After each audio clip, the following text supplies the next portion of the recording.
கூடலூர் தோட்ட தொழிலாளர் தொழிற்பயிற்சி நிலையத்தில் வேலைவாய்ப்பு முகாம்.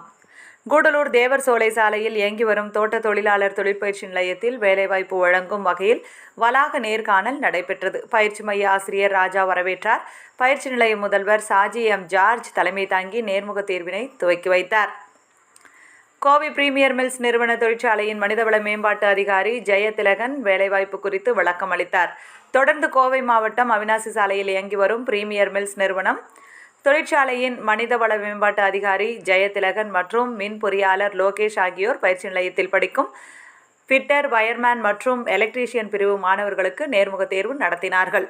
இந்நேர்காணலின் 60 பயிற்சியாளர்கள் பங்கு பெற்றனர். பயிற்சி நிலையத்தின் பொறுத்துனர், மின்கம்பியாளர் மற்றும் எலக்ட்ரிக்கல் அண்ட் எலக்ட்ரானிக்ஸ் டெக்னீஷியன் பிரிவுகளில் உள்ள 20 பயிற்சியாளர்கள் தேர்வு செய்யப்பட்டனர். பயிற்சியாளர்களுக்கு ரூபாய் 18,000 ஊதியம் வழங்கப்படும். உணவு மற்றும் தங்குமிடம் இலவசம் என தெரிவிக்கப்பட்டுள்ளது.